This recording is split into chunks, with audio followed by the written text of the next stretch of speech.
प्यारे बच्चों, स्वागत है आपका इंग्लिश लैंग्वेज और literature code 184 CBSE class 10 term 1 के नेक्स्ट लेक्चर में हम चैप्टर नंबर 2 फर्स्ट फ्लाइट का जो है Nelson Mandela long walk to freedom start कर चुके हैं। उसका मैं एक वीडियो बना चुकी हूँ। इस चैप्टर को मैंने 3 वीडियो में डिवाइड किया है जिससे हम इसको डिटेल में स्टडी कर सकें। आपको पता है ये चैप्टर थोड़ा लेंदी है और इम्पोर्टेंट है, तो आप फर्स्ट वीडियो को देखिएगा, उसके बाद सेकंड वीडियो को, उसके बाद थर्ड को, जिससे आपको पूरा चैप्टर क्लियर हो जाए।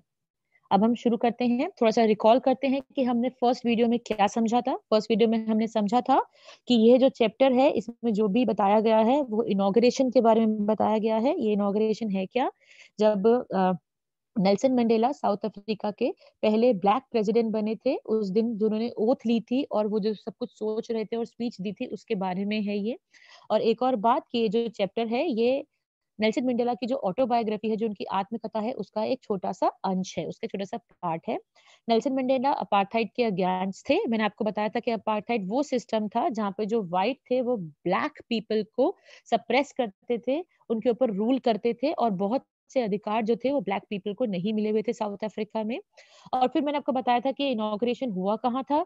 ये हुआ था यूनियन बिल्डिंग में। एक एमपी थिएटर है जो कि प्रिटोरिया में है, जो साउथ अफ्रीकन की कैपिटल है, वहां पर है। तो वहां पे 140 कंट्रीज से पॉलिटिशियंस और डिग्निटरीज आए थे, बड़े बड़े लोग आए थे, बड़े बड़े नेता आए थे। तो ये लोग पहले इस देश में नहीं आते थे क्योंकि यहाँ पे अपार्थाइड था और वो उसका सपोर्ट नहीं करते थे। आज वो यहाँ आए थे क्योंकि अपार्थाइड का एंड हुआ था और डेमोक्रेटिक गवर्नमेंट का इनॉग्रेशन हुआ था, वो स्टार्ट हुई थी। उसके बाद हमें बताया गया कि नेल्सन मंडेला इस दिन अपनी डॉटर के साथ थे जिसका नाम है जेनानी।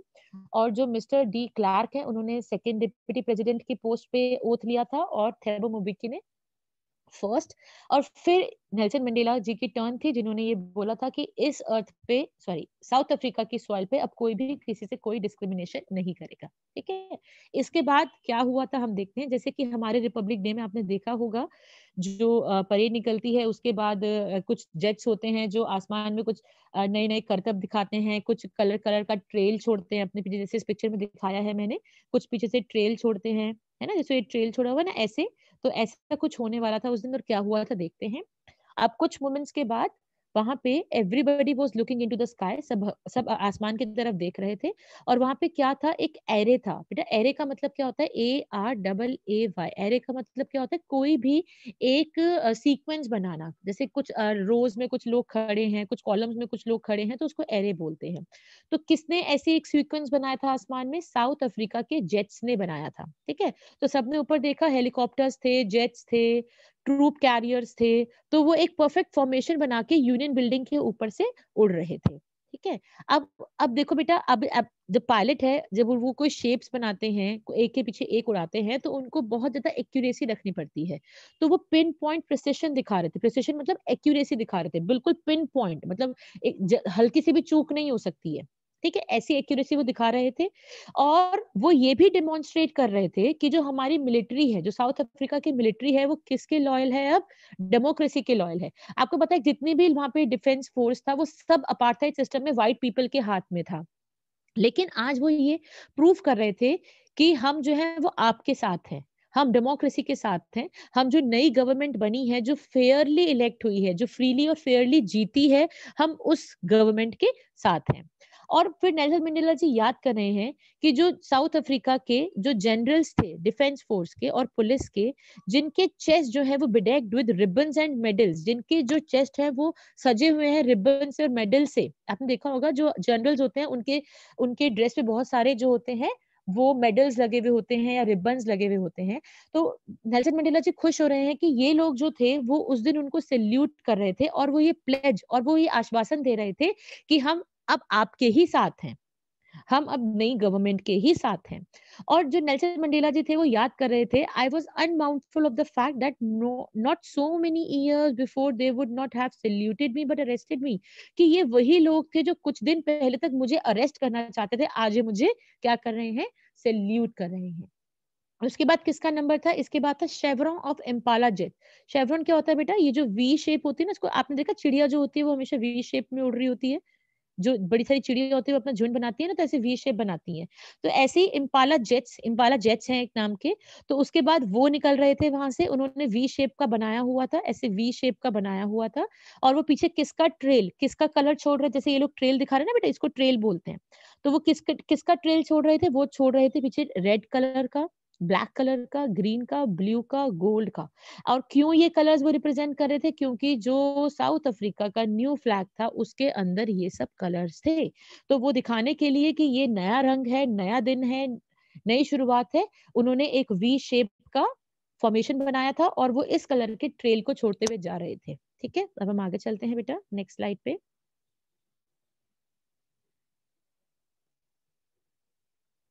ओके, आप जो ये फोटो देख रहे हैं इसमें जो पीछे फ्लैग नजर आ रहा है ना बेटा, ये जो फ्लैग है ये न्यू नेशनल फ्लैग, जो इनका न्यू साउथ अफ्रीका का फ्लैग था। इसमें देखो वो सारे कलर्स हैं जिसकी हम अभी बात कर रहे थे। ओके, अब हम आगे देखते हैं। The day was symbolized by me by the playing of two national anthems. और उस दिन क्या हुआ, दो नेशनल एंथम्स प्ले किए गए, दोनों ही नेशनल एंथम, जो साउथ अफ्रीका का पुराना नेशनल एंथम था और जो अभी नया बना था। तो अब नेल्सन मंडेला जी को क्या अच्छा लग रहा है कि व्हाइट लोग जो है वो नया नेशनल एंथम गा रहे हैं, जो है निकोसी सिकिनील आई का।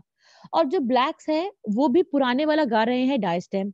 और दोनों ही जो कम्युनिटी है, जो ब्लैक्स थे उनको नफरत थी डायस्टेम वाले नेशनल एंथम से, और व्हाइट वालों को नफरत है इस निकोसी सेकेंडिल से। लेकिन वो सब गा रहे हैं और उनको बहुत अच्छा लग रहा है। उस दिन किसी को भी नेशनल एंथम के लिरिक्स याद नहीं थे। लिरिक्स मतलब जो वर्ड्स होते हैं वो गाने के याद नहीं थे। और वो डिस्पाइस का मतलब होता है हेट। ये वो नेशनल एंथम है जिससे वो एक दिन हेट करते थे, लेकिन आज सब मिलके ये गा रहे हैं और एक दिन ये सबको बाय हार्ट याद होने वाला है। ठीक है, उसके बाद वो कहते हैं कि इस दिन इनॉग्रेशन के दिन आपको क्या लगता है बेटा, जब इतना बड़ा अपार्थाइड सिस्टम वहां पे था और ब्लैक पीपल्स इतनी बुरी तरह से इल ट्रीट किए जाते थे, उनको राइट्स नहीं किए दिए गए थे, तो क्या ये दिन लाना बहुत इजी रहा होगा? बहुत स्ट्रगलफुल रहा, बहुत स्ट्रगलिंग रहा होगा, बहुत लोगों ने अपनी लाइफ को सेक्रीफाइस किया होगा। ठीक है, तो वो कह रहा है कि इस दिन मैं ओवरवेल मैं इमोशनल हो जाता हूँ जब मैं याद करता हूँ हिस्ट्री को सोचकर कि क्या क्या हमने सेक्रीफाइस किया इस दिन को पाने के लिए। अब वो क्या बताता है कि जब ये फर्स्ट डिकेड था 20th सेंचुरी का। 20th सेंचुरी बेटा कहाँ से शुरू होती है? 1901 से जो 1910, ये फर्स्ट डिकेड है। डिकेड का मतलब मैंने आपको बताया था पीरियड ऑफ 10 इयर्स।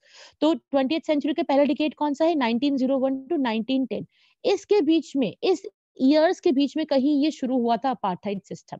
ठीक है, और वो कह रहा है कि ये जब शुरू हुआ था उससे पहले कौन सी वॉर खत्म हुई थी? Anglo bore war. Anglo bore war बस थोड़ा सा आप याद कर लीजिए। एंग्लो बोर वॉर जो थी वो किस किस के बीच में थी? ब्रिटिशर्स के बीच में थी, ब्रिटिश एम्पायर के बीच में थी और साउथ अफ्रीकन रिपब्लिक के बीच में थी।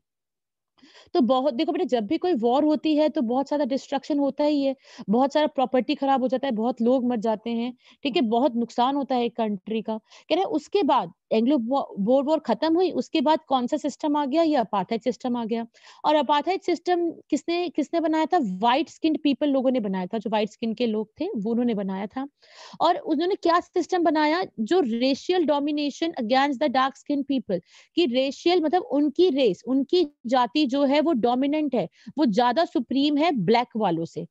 जो ब्लैक लोग हैं उनके लिए उनसे ज्यादा सुप्रीम है। और ये जो सिस्टम था ना, ये सबसे हार्शेस्ट, सबसे गंदा, सबसे inhumane societies of the world has ever known. मतलब किसी भी वर्ल्ड में, किसी भी कोने में ऐसा गंदा सिस्टम आज तक कहीं नहीं बना है जो कि अपार्थाइड था, जिसके अंदर ब्लैक पीपल को बहुत ज्यादा सफर करना पड़ता था।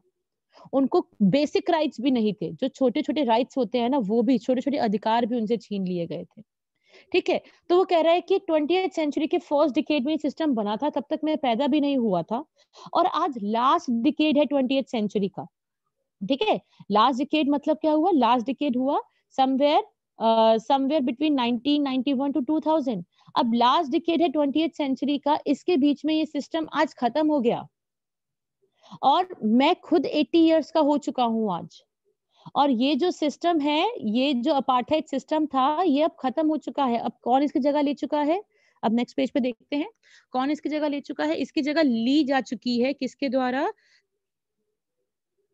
one that recognized the rights and the freedom of all people regardless of color and skin। अब इसकी जगह वो वाला सिस्टम आ गया है जो किसी भी बेसिस पे कोई भी डिस्क्रिमिनेशन नहीं करता है। ठीक है। अब वो आगे क्या याद कर रहा है, वो आगे ये याद कर रहे हैं कि ये जो दिन आया है ये अनइमेजिनेबल सेक्रीफाइसेस के साथ आया है। इतने लोगों ने अपनी लाइफ को सेक्रीफाइस किया जितना हमने कभी इमेजिन नहीं किया था।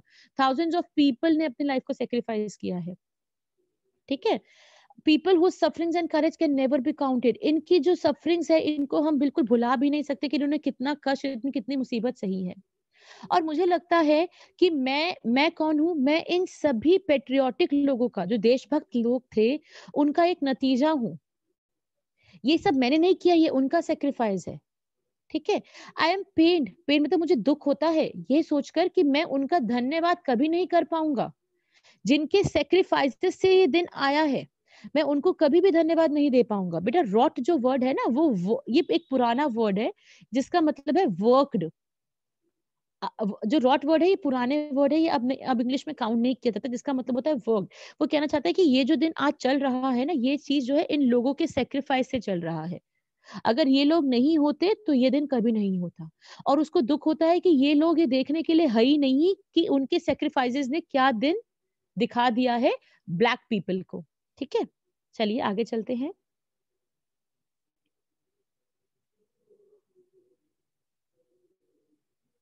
Okay. The policy of apartheid created a deep and lasting wound in the country of my people। वो कह रहा है कि जो ये अपार्थाइड पॉलिसी थी ना, इसने ब्लैक लोगों को अंदर तक झंझोर दिया है। इनको इतनी गहरी चोटें लगी हैं। वो गहरी चोटों का मतलब सिर्फ चोटें नहीं है बेटा, इनका दिल बिल्कुल अगेंस्ट है व्हाइट पीपल के। इनके लिए दया भावना खत्म हो चुकी है व्हाइट पीपल के लिए। वो कह रहा है मुझे बहुत साल लग जाएंगे, बहुत साल नहीं कई जनरेशंस लग जाएगी मेरे लोगों को इस चोट से, इस दर्द से बाहर आने के लिए। अब अपार्थाइड खत्म हो चुका है लेकिन वो दर्द अभी भी मेरे लोगों के दिल में है, क्योंकि जिन्होंने अपने घर वालों को खोया है वो कभी उस हर्ट से बाहर आ सकते हैं। ठीक है। अब वो एक अलग ही बात कर रहा है। वो कह रहा है कि जो ये ऑपरेशन और ब्रूटैलिटी थी, ब्रूटैलिटी मतलब जब इंसानियत खत्म हो जाती है और लोगों को बहुत बुरी तरह से पीटा और मारा जाता है, उसको हम कहते हैं कि ये इंसान ब्रूटल है। और ऑपरेशन मैंने आपको बता ही दिया है, किसी को भी दबाना इज ऑपरेशन, किसी को भी कम समझना, इंफीरियर समझना इज ऑपरेशन। ठीक है। वो कह रहा है कि इस वजह से, इस अपार्थाइड की वजह से एक बहुत ही अच्छा काम हुआ है। इससे कौन से लोगों के बारे में पता चला है? ओलिवर टैम्बूस के बारे में, Walter Sisulus, Chief Luthulis, Yusuf Dadoos, Bram Fischers, Robert Sobukwes. इनका पिक्चर बेटा लास्ट पेज पे मैंने दिया हुआ है, एक बार मैं आपको दिखा देती हूँ। तो वो कह रहा है कि इन लोगों के सेक्रीफाइसेस से ही ये दिन आया है। ये बहुत ग्रेट पेट्रियट थे। देखिए बेटा, these are the pictures of these. ठीक है। I think you can see the picture. I am going to the next slide. Fine. अब वो कह रहा है कि अगर अपार्थाइड नहीं होता तो हम इन लोगों को नहीं जान पाते। ये कैसे लोग हैं? ये एक्स्ट्रा ऑर्डिनरी करेज वाले लोग हैं। इनमें बहुत हिम्मत है, ये बहुत इंटेलिजेंट है और ये बहुत जेनरस है। जेनरस मतलब दूसरों के लिए अच्छा सोचते हैं। वो कह रहा है कि जब तक इतना ऑपरेशन नहीं होगा तब तक इतने हाइट्स ऑफ कैरेक्टर भी नहीं बनेंगे। इसका मतलब क्या है? आपको अपनी पावर का अंदाजा ही नहीं है। जब तक आप उस कंडीशन में नहीं आएंगे तब तक आप अपनी पावर्स को जान ही नहीं पाएंगे। ठीक है। तो जब इनको इतना दबाया गया कि इनकी हिम्मत खत्म हो गई, तो इन्होंने रिबेल कर दिया, इन्होंने प्रोटेस्ट कर दिया कि अब हम इस सिस्टम को खत्म करके दिखाएंगे। ठीक है। समझ आया है? तो मतलब ये कह रहा है अपार्थाइड का एक चीज बहुत अच्छी हुई है कि इसने लोगों को इतना ब्रेव बना दिया है और इतने इंटेलिजेंट लोगों से हमारी मुलाकात कराई है। ठीक है। वो कह रहा है मेरी कंट्री जो है वो मिनरल्स में रिच है, बहुत जेम्स है मेरी कंट्री में, बहुत नगीने हैं मेरी कंट्री में। इस सॉइल के, इस धरती के नीचे छुपे हुए हैं। लेकिन सबसे बड़ी वेल्थ, सबसे बड़ी कमाई क्या है मेरे मेरे देश की? वो है इसके लोग, पीपल, जो प्योरेस्ट डायमंड से भी ज्यादा बेहतर है। ठीक है। तो मैं जो हूं, I am going to only work for people. मुझे पैसा धन दौलत कुछ नहीं चाहिए, मुझे अपने लोगों के लिए काम करना है। ठीक है। अब चलिए हम नेक्स्ट स्लाइड देखते हैं बेटा। इसके बाद वो कह रहा है कि it is from these comrades, जो ये मेरे लोग थे ना जिनके बारे में मैंने बताया है, मैंने इनसे सीखा है कि करेज क्या है, हिम्मत क्या है। मैंने देखा है आदमियों को और औरतों को risk and give their life for an idea, कि वो अपनी लाइफ तक सेक्रीफाइस करने के लिए तैयार हो जाते हैं इतने इजीली। कैसे? मैंने देखा है, I have seen men stand up to attacks and torture without breaking. मैंने ऐसे लोगों को भी देखा है जो अत्याचार सहते रहते हैं, लेकिन अपनी हिम्मत नहीं छोड़ते। उनके अंदर इतनी ज्यादा शक्ति है, स्ट्रेंथ है, रेजिलियंस है, सहने की क्षमता है कि कोई इमेजिन भी नहीं कर सकता। मैंने उनसे जाना कि हिम्मत वो नहीं है कि किसी के अंदर डर नहीं हो। अगर मैंने बोला मुझे किसी चीज से डर नहीं लगता, ये हिम्मत नहीं है। अगर मैंने बोला कि मुझे डर लगता है लेकिन मैंने उस डर के ऊपर विजय पा ली है, तो वो हिम्मत है। करेज क्या है? एब्सेंस ऑफ फियर नहीं है, विक्ट्री ओवर इट है। ट्रायम्फ मतलब जीत ले लेना, अपने फियर पर आप जीत गए तो वो करेज है। ब्रेव आदमी वो है जो कभी डरता नहीं है, वो ब्रेव नहीं है। ब्रेव वो है जो अपने डर पर जीत हासिल करता है। आप समझ गए इस बात को? बहुत इंपॉर्टेंट है बेटा ये, ठीक है। उसके बाद वो नीलम मंडेला जी बोलते हैं कि कोई भी बच्चा नफरत के साथ पैदा नहीं होता है। कोई ये लेके पैदा नहीं होता है कि मुझे इस कलर के लोगों से नफरत करनी है, इस बैकग्राउंड के लोगों से नफरत करनी है। उसको सिखाया जाता है कि नफरत क्या होती है। और अगर किसी को नफरत करना सिखाया जा सकता है तो लव करना भी सिखाया जा सकता है, क्योंकि लव तो बहुत नेचुरली आता है। Love is natural, hatred is taught. Love तो अपने आप ही लोगों के अंदर होता ही है, नफरत करना सिखाना पड़ता है। ठीक है, देखते हैं।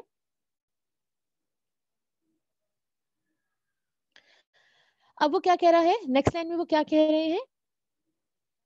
Okay, even in the grimmest times in prison. अब वो बता रहा है, अब वो इसका एक एग्जांपल दे रहा है कि कैसे लव जो है वो नेचुरल है।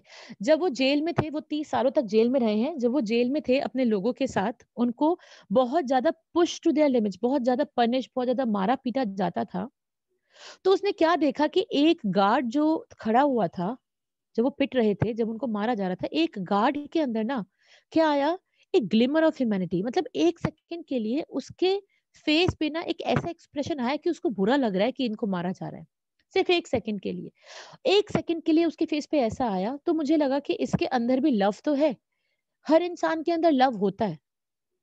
और उस एक सेकंड के उसके एक्सप्रेशन ने मुझे हिम्मत दी कि चलो मारो, अब मैं सह सकता हूँ। तो वो इस बात से क्या कहना चाहते हैं कि हर आदमी के अंदर गुडनेस है। Man's goodness is flame. हर आदमी के अंदर एक फ्लेम है जो हिडन, जो छुपी हो सकती है लेकिन कभी भी बुझ नहीं सकती। तो उसको बाहर लाने के लिए हमें मेहनत करनी पड़ती है। तो हर इंसान के दिल में प्यार छुपा हुआ है, लेकिन वो छुपा हुआ है ना, उसको बाहर निकालना पड़ेगा, कभी वो बुझ नहीं सकता। ठीक है बेटा, तो ये सेकंड पार्ट था। आशा करती हूँ आपको सेकंड पार्ट समझ आ गया है। अब आप फर्स्ट पार्ट और सेकंड पार्ट को एक के बाद एक देखेंगे तो आपको यहाँ तक की स्टोरी बिल्कुल क्लियर हो जाएगी। आगे भी नेक्स्ट पार्ट को जरूर देखें जिससे आपको पूरा चैप्टर क्लियर हो जाए। थैंक यू बच्चों।